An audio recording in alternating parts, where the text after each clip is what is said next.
Hey there, welcome to episode 78 of the Cafe Genius Impresarios audio program. I am your host, Dan Hugo.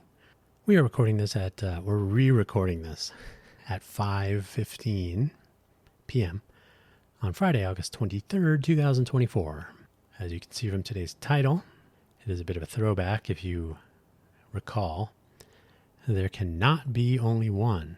If you're a Highlander fan, you know Production by Street, you know that there can be only one. But here in the Greater Vegas area, the burgeoning economic diversity that is the entrepreneurial innovation ecosystem, everybody's a fan of it, and Hollywood 2.0 for some reason. There can be only one? No, let's hope not. There must be more. There must be more of everything. The Cafe Genius Impresarios audio program does focus on the entrepreneurial innovation ecosystem of the Greater Vegas area and beyond. There was in our early days, we had a few guests. We'll try to return to that soon. There's been a lot of pondering, a lot of things that are yet to be discovered. Other things have been discovered about paths moving forward, and so on. So, what is it that we are going to talk about today then?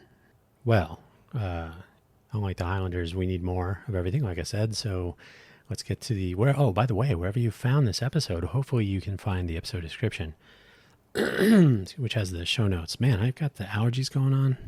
So hopefully you'll find the show notes in the episode description, and you will be able to see what I see, the summary, and a couple of links. We only have one link other than the usual two self-promotion links. So let's get on with it. The summary for today's episode.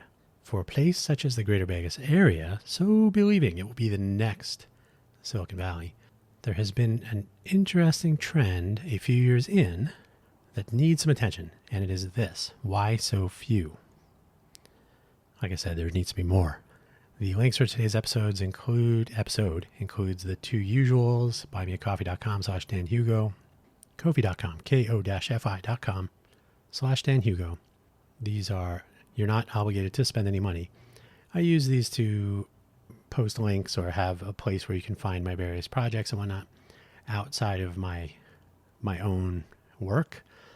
Both of these are actually often used by open source projects, individual developers, and other creators of creative things to get the word out, to support their efforts, and so on. So you're not obligated to spend any money, but it is a way to find the various links to my productions and a place where I can announce once we eventually one of these days, have a website for each of my productions. It's on the list, I promise. The Fermi Paradox, Enrico Fermi from back in the Manhattan Project days, asks the simple question, where are the aliens? Or you'll sometimes hear it as, where is everyone? The question is, for a universe as big as it is, why is there not more life? And so I'll paraphrase that as we begin the episode. Where's the momentum for such a place as Vegas? Let us presume that the downtown project, which blossomed somewhere around 11 years ago, coincidentally, I moved here 11 years ago, but completely unrelated. I think there was something around a year before my time when the downtown project was sort of coming together. I moved to Vegas in July of 2013. By the time I attended my first downtown podcast, it was, I think it was October 2013. And I don't know if that might have been like the fifth one or the sixth one or something. I believe that was a weekly program. So I think it was still fairly new. It might have been the 10th one, but it wasn't like the 100th. So 2013 was sort of the beginning or the early days, the blossoming of the downtown project, which ran for about 3 years, 3 good years, my opinion. And then maybe 2 more after that were not as great. And then things kind of got weird after 2018, 2020, of course, unfortunate time. I think it was November of 2020 when Tony Hsieh passed away in an accident. Unfortunate, of course. So rest in peace, Tony Hsieh. Interesting times. I think Tony did a lot of interesting, some good, not great, not all good. Some great, some interesting, some worth examining. But there was some momentum that began back in those days. So 2013-ish, 11 years later, I'm kind of curious to know where has this momentum gone? The fun economy is not going anywhere. But if we're going to have a diverse economy focused also on entrepreneurialism, I would hope that some of the momentum that began back in 2013 and I believe was actually getting somewhere, sort of, we should be asking how are we going to offer additional components of a diverse economy here, including one focused so pointedly, and I think unfortunately, on a tech entrepreneur, tech startup scene. By the way, we cannot be the next Silicon Valley, so the sooner we get over that and focus on being a better Vegas, the better. So let's say in a post-pandemic, we've had about 2 solid years, maybe 3 years of rebooting the startup scene here. Arguably it's been maybe 3.5 of post-pandemic. Let's see what happens. Was it 2022? Was it 2021? The Consumer Electronics Show was virtual.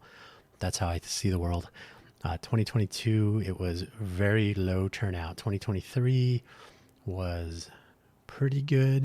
2024, almost back to normal. So let's say, we're something like 3 years. Let's say that. So about 3 years in, we're about as far into this startup scene as the Downtown Project was into its endeavors. So in 3 years, there should be a lot more happening. I guess that's a vague term, but there should just be more, I think. Again, looking back, the Downtown Project was focused downtown. In fact, they had the return on community notion, which was a little bit stifling and which didn't last too long.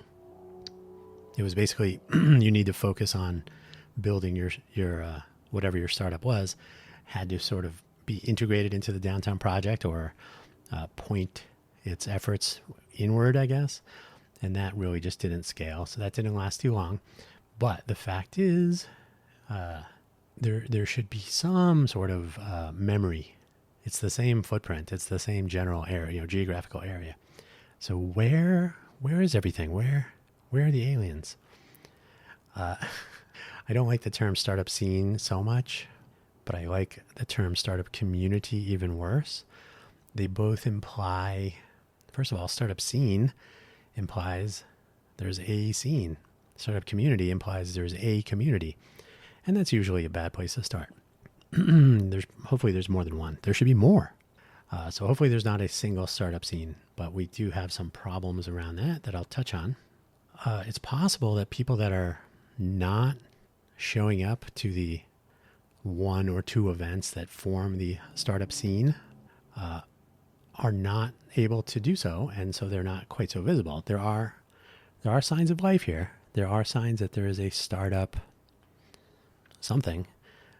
Is it an ecosystem? Maybe.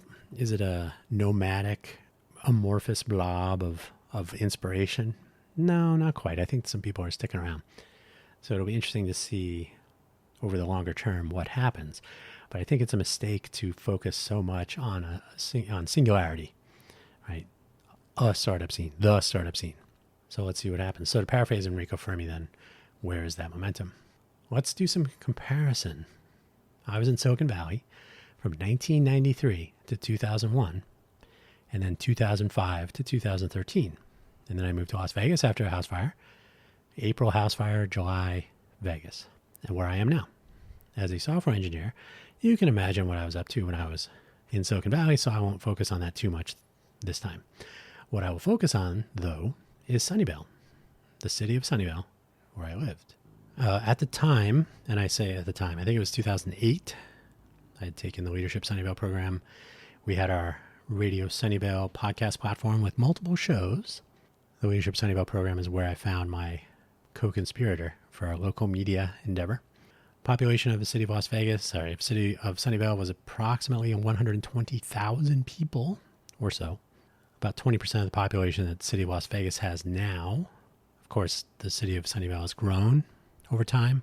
I haven't checked the population, nor is it totally relevant, but it's probably over 150,000, maybe. But let's, so the Greater Vegas Amazon product, the city of Las Vegas proper is a 577,000 ish. So we'll stick to city, not look at the entire Greater Vegas area. Most people, as I'm sure you're aware, don't know that they're not in the city of Las Vegas when they visit Las Vegas, or they might be, but they might not be. So let's just consider Las Vegas the city to begin. I lived in Sunnyvale, by the way, for a total of, well, I lived in Sunnyvale for that entire time. So 8 years plus 8 years, 16 years. What? Is that right?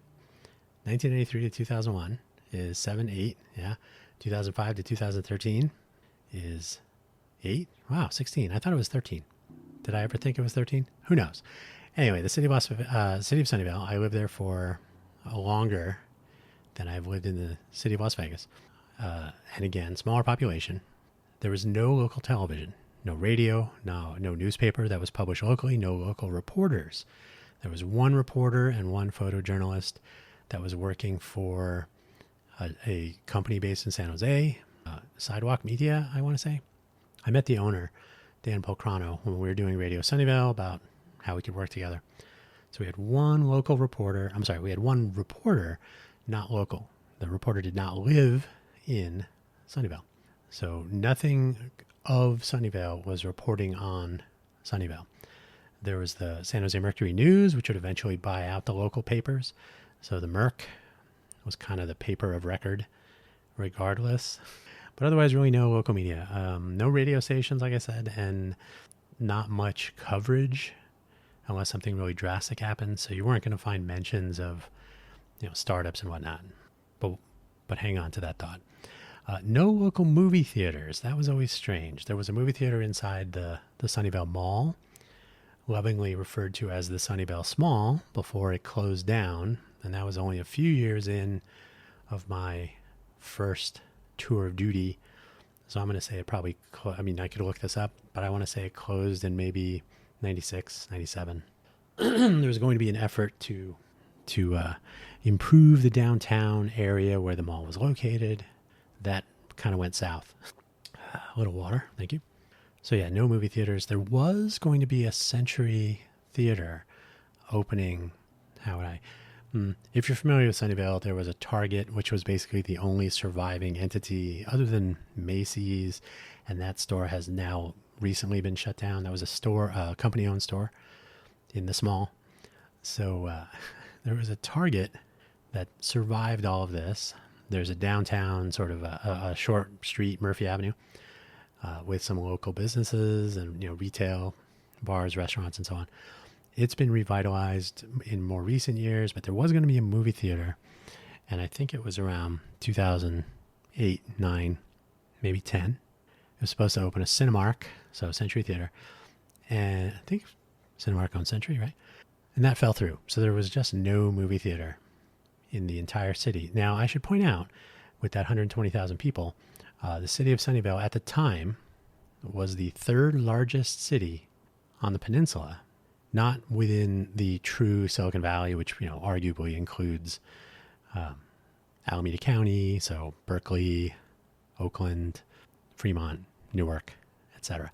But on the peninsula, it was San Jose, San Francisco, Sunnyvale. Sunnyvale was larger than any two other cities on the peninsula. So Milpitas, Atherton, Menlo Park, Palo Alto, Mountain View, all of these were less than half that size. So you can add two of them together, not as large a population as Sunnyvale. How crazy is that? So for such a quote unquote large, small city, it was lacking a lot of these things. There were two sub-cities within sub-cities, I should say, not subsidy, sub-cities, city halves. One south of El Camino Real was higher end, that's where all the money was. And north of El Camino Real was where more below market housing, low income in general, troubled neighborhoods, more gang enforcement, etc. Was on the north side of town. And the north side of town was where the train station was, where downtown downtown Sunnyvale is. It's where the Moffett Park, sort of industrial park is, where, commercial park, I guess, where companies like Juniper and NetApp and Yahoo and a variety of other companies. It's where I worked a couple times. Sunnyvale, the north part of Sunnyvale, where Supermac was. Where else did I work? Did I work on that side of? I can't remember. More Mountain View on the north side. So down Evelyn, you could get to Mountain View, short drive. So it was easy enough to head to Shoreline Theater, for example, to see a movie. So the fact that Sunnyvale didn't have these things was not itself a problem. But it's noteworthy that a city of that rank, if you like, was lacking so many of these sort of, if you were playing Civilization or SimCity or something, your community happiness values might be dipping deeply for not having a movie theater. That's crazy. Or really, there was really no places for community gatherings in a theater type setting or a lecture hall or something. The number of high schools, I believed, went from 3 to 1 over many years. Hopefully that's back up to something with a growing population. You'd think you'd need more than one high school. The city of Sunnyvale was designed explicitly, though, to be a well-run city rather than a hype city. I think the term he actually used was like a sexy city. I learned this directly, more than once actually, but I did interview a former mayor, Lawrence Stone, who I think is still the county assessor for Santa Clara County. He was the mayor in Sunnyvale from, I think, somewhere, I think it was in the 1980, 80, 85, somewhere in there. So he was an interesting character.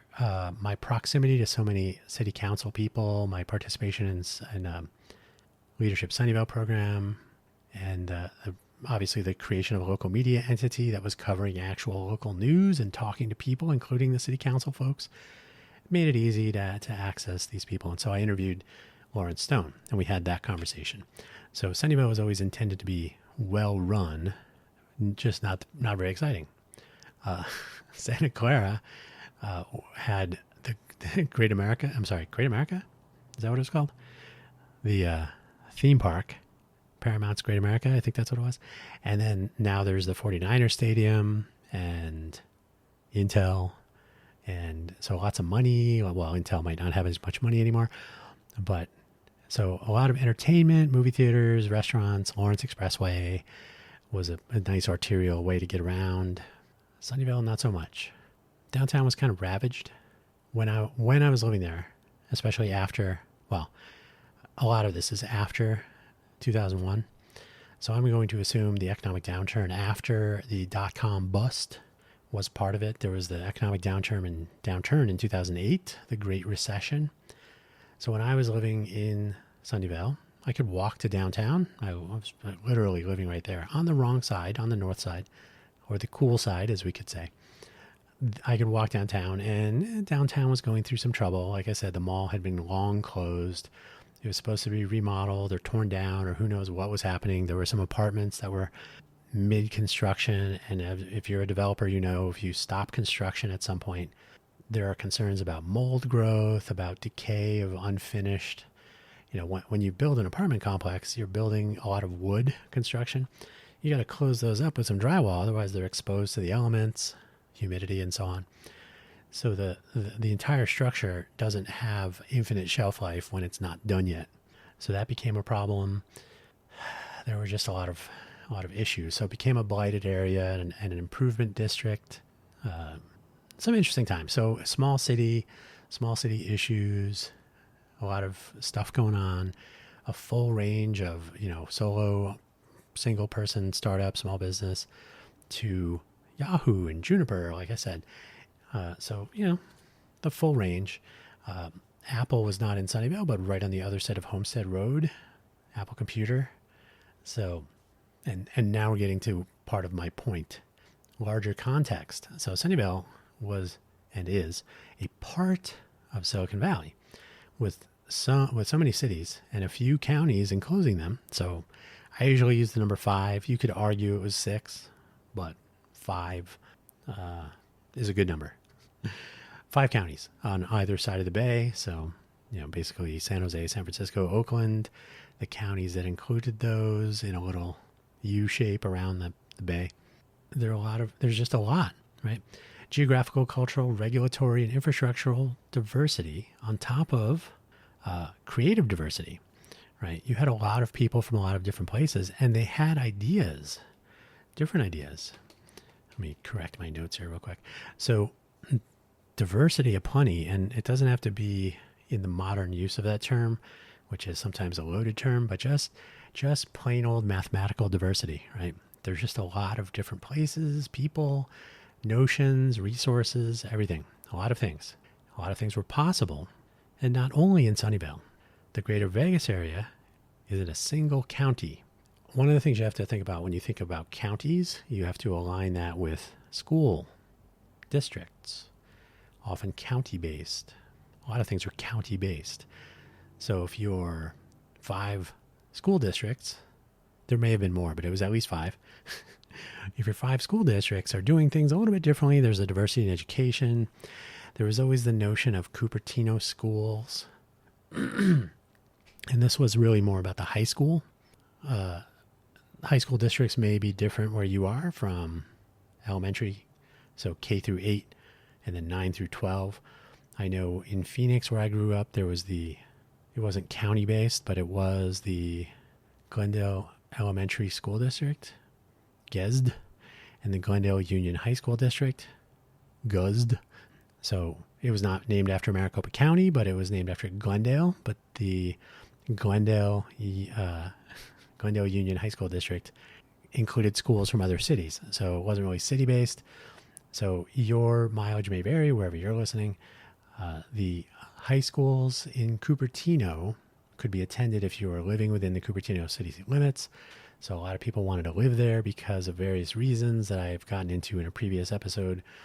Basically, they were overrated, which caused a dramatic rise in an already dramatically rising real estate market. But Cupertino school meant Cupertino mortgages, and it was crazy. But with so much diversity, there's a lot of the educational diversity, character, different kinds of people, different cultures, different interests, different focus areas for startup ideas. All those cultures bring a lot of family restaurants, a lot of ethnic diversity in that regard. Great place to find a variety of interesting and never tried that before restaurants and even bars, hangouts, etc. So these other cities in Vegas are not active in I should say in the greater Vegas area. It's not that they're not active and not interactive, but a lot of weight is given to city of Las Vegas. The use of the term Vegas and Las Vegas often implies greater Vegas, but often rests on city of Las Vegas. I say that because the city of Las Vegas will often take credit for some things. I was at the Mobile World Congress, the first one 2 years ago, was it? Almost 3 years ago. And the mayor of the city of Las Vegas was in the Las Vegas Convention Center West Hall, telling the crowd what a welcome to Las Vegas and what a remarkably innovative place Vegas is. Now, this presentation in the Las Vegas Convention Center was given in a building that is not in Las Vegas. A lot of the interesting things going on in the greater Vegas area are not, in fact, in the city of Las Vegas. Something to think about. So the larger context really needs to be something greater than just a city of Las Vegas. It really kind of has to be county scale. So you got 2.3 million people, give or take. But a lot of attention is given to city. Not sure why, to be honest. There are other things going on in other places. A thing to ponder then, whether one greater Vegas can itself become the next version of something that was developed over about 50 years. 1944, when Professor Terman became the Dean of Engineering at Stanford, often referred to as the father of Silicon Valley. And Silicon Valley didn't become a disruptor, I suppose, until the recession came to an end and there was a big turnaround and the dot-com boom commenced, coincidentally, in around 1993. I also arrived in Silicon Valley around 1993. No coincidence. Not just, it is a coincidence. It's no relation. I don't want to take credit for those. So in about 50 years, multiple counties and cities with substantially more of everything, people, cultures, diversity, finances, economic diversity, of course, always was always on hand. I often say to people, Silicon Valley has card houses, so there's some amount of gambling. They have a really amazing tourism industry, food, huge diversity in restaurants, really good restaurants. They have trade shows. So if you look at the 5 pillars of the fun economy, tourism, they got that. Gaming, they kind of have that. Professional sports, they definitely have that. Entertainment, they definitely have that. Trade shows, conventions, definitely have that. So why is Silicon Valley not the next Las Vegas? Because it just isn't.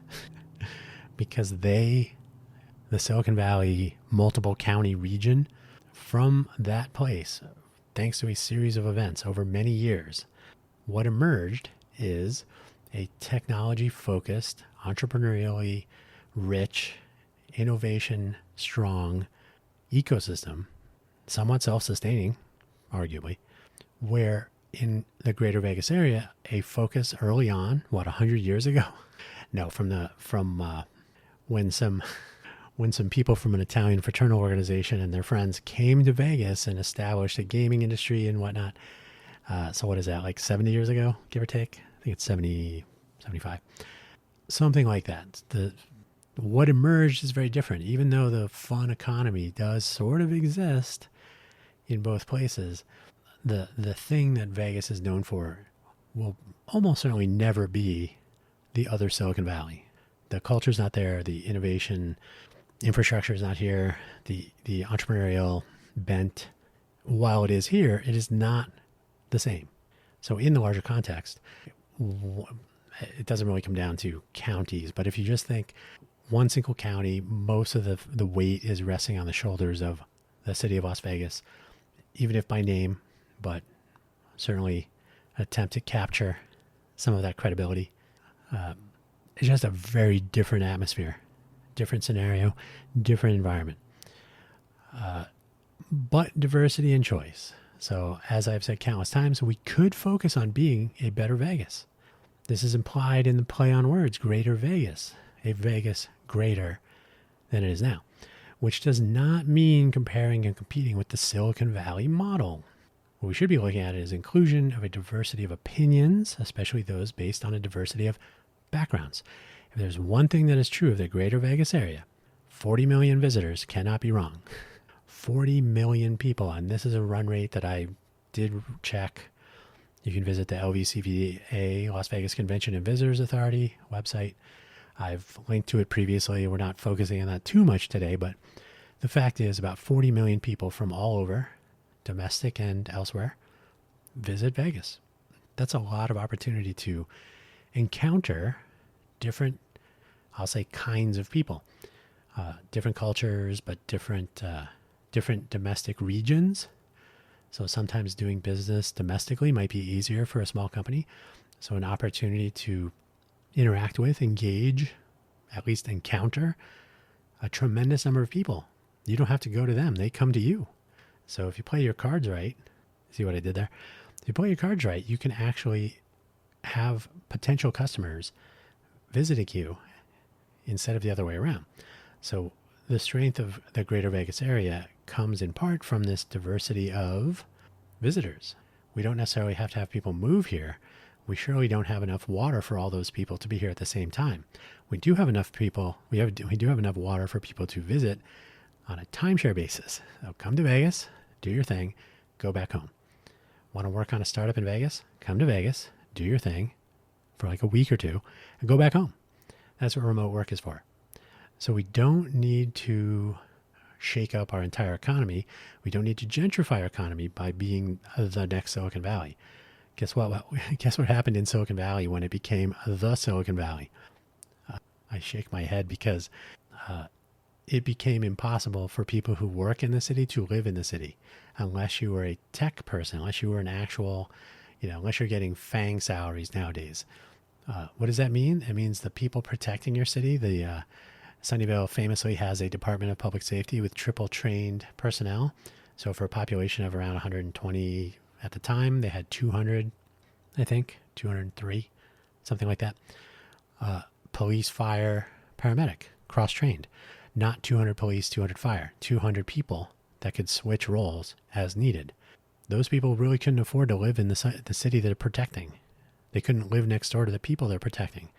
So it's important to realize that when a chunk of your economy depends on the people that are living there, and then you want to change your economy to push them out, to price them out, it's something to be aware of sooner rather than later. We should be looking at including more people that are already here, though. You can come to Vegas. You can do your thing. You can move to Vegas and you can do your thing. But what I don't hear often is, what about the people already here? That's where we get into the education, right? I may have mentioned this recently. The 7th grade, age 12, is a fine time to begin enabling and encouraging entrepreneurial thinking, innovative pondering, pursuit of ideas, thinking outside the box. This is usually a time when a student might take up extracurricular activities, sports, or and I know it can happen in younger ages, but sports or first robotics or photography or other things that might be after school extracurricular, but after school classes, or they may be external, not related to the school. So anything that can basically turn the school day into the beginning or the sort of catalyst for, turns out I am interested in that thing we talked about today. Opportunity or interest should turn into opportunity. So in my experience, in my travels, 7th grade is about the right time, and a 10-year window from 7th grade until commencement from college or the completion of some other educational milestone will make a change. We'll begin to, production by street, will begin to show almost like changing the flora of a region. You got to plant some seeds and then you got to wait. And then a while later, you might have a different kind of tree. You can plant redwoods in a Sahara desert and see what happens. You just got to water them a lot. But either way, some sort of focus on a diversity of possibility, talent pool. So the 4 pillars, by the way, of the entrepreneurial innovation ecosystem, culture of innovation. So let's argue that it's the culture of innovation is sort of a orthogonal axis, but to keep it simple, culture of innovation, access to capital, educational environment, I guess. Education, you can have education, but you really have to foment that desire to be entrepreneurial, to not merely be an employee of someone else. So education-based motivation, perhaps, or educational enlightenment, but also a talent pool. So whether they're part of your education system or move in from somewhere else, there needs to be a talent pool. And that is, generally speaking, people who can do things and who want to do things, whatever those things are. And then finally, infrastructure and regulation support. That's usually government oriented. So putting in things like modern communications infrastructure, fiber optic cable for internet data access, improved roads. We don't have a problem with that in Vegas. We're always working on that. Always. All the time. Strangely, creating stadiums and other such things is kind of a part of that, but it is often the main focus rather than a component of a larger vision. But on top of all those pillars must rest the notion that there cannot be a single startup scene. There should be, and that's my thesis, more of this. If there is the belief that, and even if we have the one sort of starting point, we don't have 5 counties, we don't have so many people in different startup enclaves, not so many funding sources, but that doesn't prevent the creation or establishment or cultivation or emergence of multiple startup scenes, rather than believing that I must go to this one event once a month. I must get free food.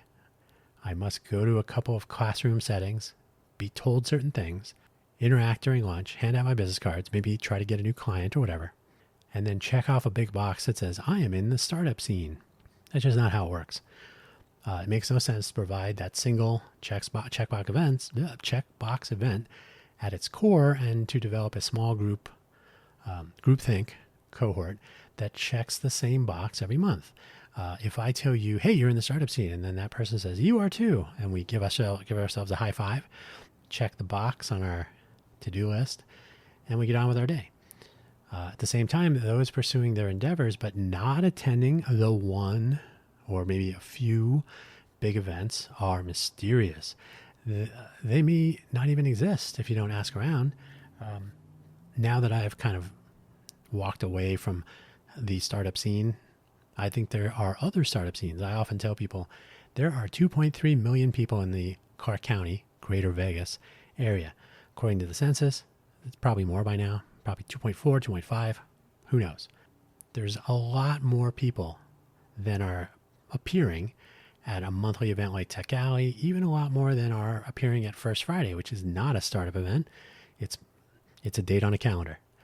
So these very small number of events that receive a lot of attention, the notion that one gatekeeping entity like Startup NV, which is not, it's Reno and Greater Vegas area, but one entity should have so much control over what startups are getting attention, have access to funding, are getting any sort of support. If that is a notion of enabling and encouraging a startup scene, it is not. One, we're how many years into this? And it's one. Now, arguably, there have been others like the Generator Accelerator Program. Somebody tell me where they are. The last time they had a pitch event, it was, I believe, 3 of the 4 companies have been doing pitch events for years. There was nothing new. There were no new people, no new projects, no new ideas. When Startup.Vegas was having events, they were inviting people from other places. They're not from here locally. Now, there's nothing inherently wrong with that, but for their trouble, they got merged into Startup NV. Who knows? Maybe Generator will be merged into Startup NV. So Startup NV is the big vacuum, not only drawing in its competitors, it's not really a competition, but sort of, but generally sucking. If you don't go to those 1 or 2 events a month, you will be asked eventually. If I encounter someone who I don't speak to regularly and they ask me, oh, I thought you moved. Why is that? Because you haven't been coming to that one event each month. Well, did you ever think about calling or emailing or texting or any number of ways that you could reach me? No, I just figured since you weren't showing up anymore, you must have moved. That literally happens. So there's way too much weight for a notion such as we're going to be the next Silicon Valley, we're going to be an innovation hub, we have a startup scene. For notions as blue sky, as greenfield, as those are, as modern, the notion that I didn't see you, I thought you disappeared, are ridiculously simplistic, and I think that's problematic. So what would I do? I don't want to go on too long because clearly my voice is arguing, and I thank you for your patience in putting up with it. I have to put up with it myself. So what would I do? Bring back special interest groups. What? What is that? A SIG? S-I-G? The notion that meetups, and I mean the website, which is horrible, but also the idea in general, are central to any sort of cultivation of this ecosystem is broken. If these gatherings are driven by someone at the head of a classroom, so in other words, we can only meet if the person driving the meetup tells us. This happened recently with a meetup here in Vegas. It had happened a couple of times, and then there was no meetup in July. It was hey, are we meeting this month? Now, in a truly entrepreneurial ecosystem, it should be, we're meeting this month. But the organizer, it doesn't matter. We want to meet, we're meeting. The organizer doesn't own the notion of a meeting because we have a special interest. So if you have interests in common with people, if you feel you can learn or have discussions, it might not be tech related. You might have a model airplane special interest group. Oh, we can only meet to talk about model airplanes on the day that no. You say, hey, we're going to do a model airplane painting session. If anybody's working on a project, they want to come and help out with some ideas for the finer details. Go for it. The notion of gatekeeping appears to be rather strong here, whether it's Startup NV or meetup organizers, or the notion that I must ask permission or be told what to do.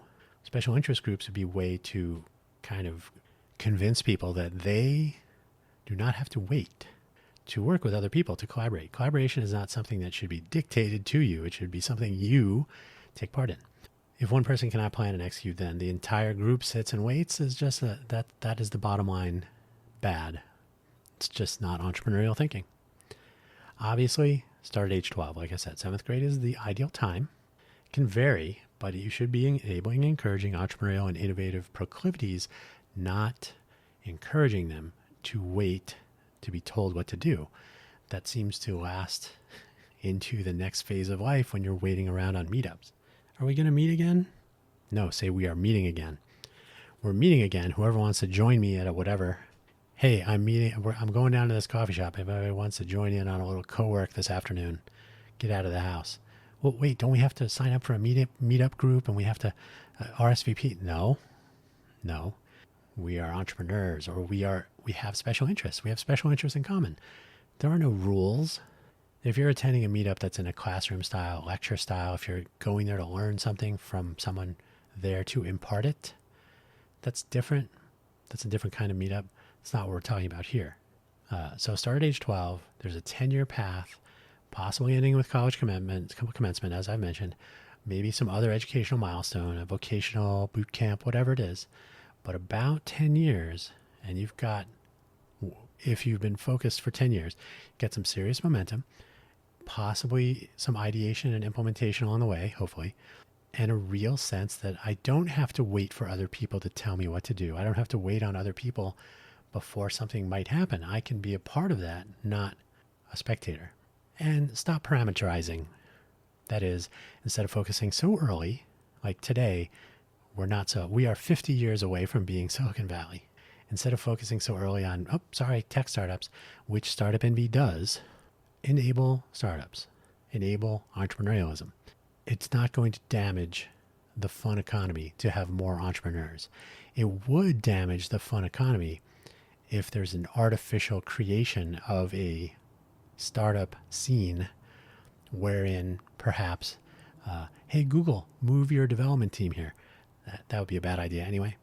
But if you encourage artificially the establishment of a startup scene, of a Silicon Valley 2.0 or whatever, two things happen. One, you begin to price people out who are part of your fun economy.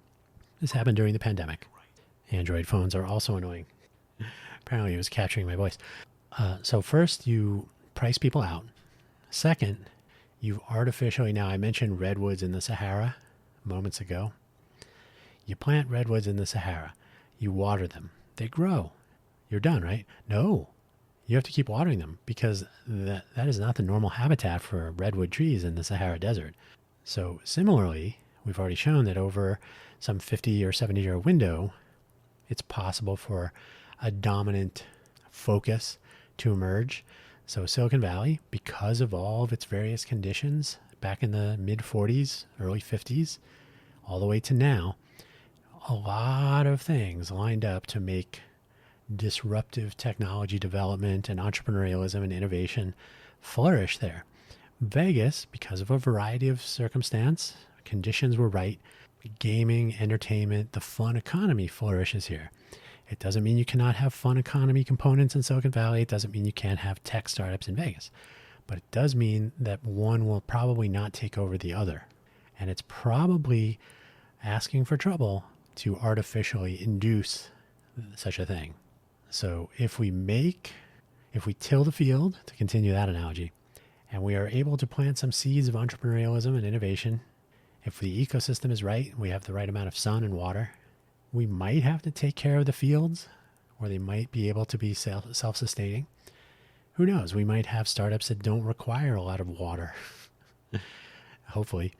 No, we may not have to take such care to spend money getting people to move to, come here and work for these companies in Vegas, which from what I understand, the LVGEA, the Global Economics Alliance, has budget to do to get to, what is it? Vegas, Vegas? No, I've already did a previous episode on this.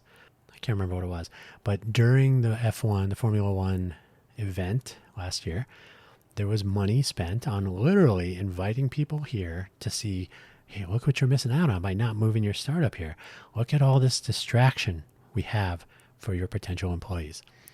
I think that's kind of a broken notion, but also, like I said, parameterizing, startup NV, pretty much not interested unless you're building a potential unicorn, something that will really offer returns to their investors. Wait, why is that? Because they're working for their investors, not necessarily for your startup.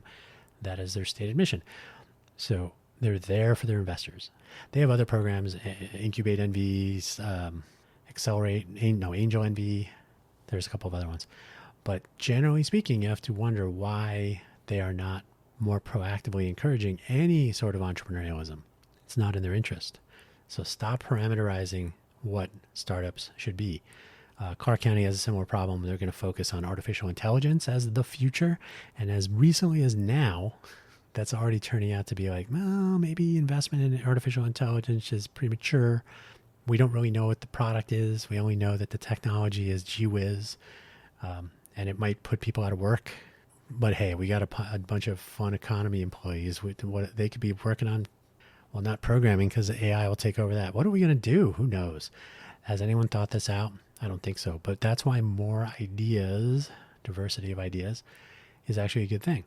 And I think the gatekeeping by Startup NV, I think the limitations placed on the number of people who are driving things, one person at the LVGEA is in charge of the development of the entrepreneurial, it's not ecosystem, but development of entrepreneurialism in the Greater Vegas area, sits on the Board of Regents, from what I understand, and is essentially going to take over as the person driving Startup NV when its initial founders retire, because this person co-founded Startup.Vegas, which merged. Awful lot of incest going on here. So we need to not have so few, and we do not need consolidation. If this is going to be the next Silicon Valley, which it is not, but if it is going to be a place that enables and encourages entrepreneurialism and innovation and cultivates an ecosystem to do that, we cannot have fewer. We cannot have less. We must have more. There cannot be only one. That's where I'll leave today's episode. Just some thinking out loud about what could happen, maybe, in our entrepreneurial innovation ecosystem here in the Greater Vegas area. Thank you for listening, as always. Don't forget to visit buymeacoffee.com/DanHugo. Bookmark it if you like. Ko-fi.com, ko-fi.com/DanHugo. Bookmark that also. Look for some new additions. I will end this by saying the My Muni project and the Welcome project at the Innovate for Vegas Foundation, of which I'm the director, will attempt to make more visible some of the not fun economy things. The fun economy has its place, but it also gets a lot of coverage. So talking more about startups, talking more about innovation, local achievers, people who take on challenges, maybe some of those 12-year-olds, I have to say this carefully, I don't want you to get the wrong idea, but maybe some of those 12-year-olds deserve some attention. Maybe young people who are participating in hackathons or special projects, or maybe they have a startup. You can be 12 and have a startup. It's been done. It's been done here in Vegas. Why don't you know about it? Because it's not a stadium. It's not a coliseum. It's not a new resort. It's not a demolition of a building. It's not road construction. And it's certainly not crime. So where are you going to hear about it? Good question. So taking a look at closer to the ground, by way of example, I will end on this note. We had the Radio Sunnyvale program. One of my shows in the winter, I had an entire program about visiting the cold weather shelter, the Armory, the National Guard Armory, which was on the northeast side of Sunnyvale. I'd visit the Armory overnight and talk to them to find out how they got there. What's life like in the Armory? What are they doing to get out of there? What does the city or the county or the state do to get them out of there? Now, homelessness is a big thing. It's very politically charged. These were people in our community. They were given a place to sleep to avoid freezing to death. Hopefully that's not too politically charged. But I found it interesting to see what the process was like, how that all worked, and to share with people. And there was nothing more satisfying than to be walking down Murphy Avenue and have someone say, "Hey, which one are you, Dan or Kevin?" I'm Dan. "Oh, yeah, I heard your show about the cold weather shelter." Like, people are actually interested in listening. And so if you provide reliable, useful information to people, they may actually want to know what's up. And we can actually tell people about diversity of And don't get into the DEI question. That's a totally different thing. I'm just saying diversity of opinions and thoughts and cultures and ideas. That's how you end up with an emerging successful ecosystem for entrepreneurialism and innovation. If you just stick with as small number of people as possible sitting around a table, patting each other on the back, things don't go as well. That's where I'll leave it. Thank you so much for listening. Take care.